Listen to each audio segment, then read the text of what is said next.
মহেন্দ্র সিং ধোনি কি এবারের আইপিএলের সান্তাক্লজ? একের পর এক ম্যাচে সমর্থকদের মন জয় করছেন তিনি। সে ব্যাট হাতেই হোক বা অন্যভাবে। চলতি আইপিএলে ব্যাট হাতে ঝড় তোলার পাশাপাশি ধোনির আরও একটা রূপ ধরা পড়েছে। 2 ম্যাচে 2 সমর্থকের স্বপ্ন পূরণ করেছেন তিনি।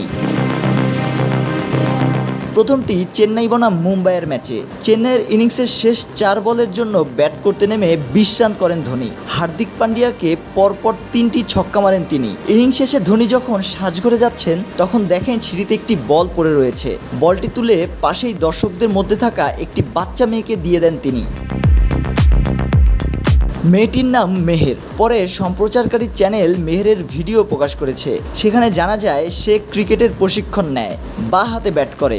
ভিডিওতে মেহের বলেন, ধোনি স্যার আমাকে বলটা উপহার করেছে, আমি খুবই খুশি।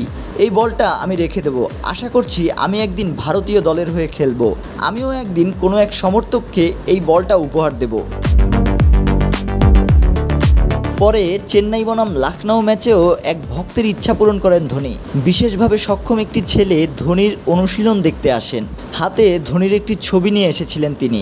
ছবিটি তিনি নিজে এঁকেছেন। তার ইচ্ছা ছিল ছবিটিতে ধোনির সই নেবেন।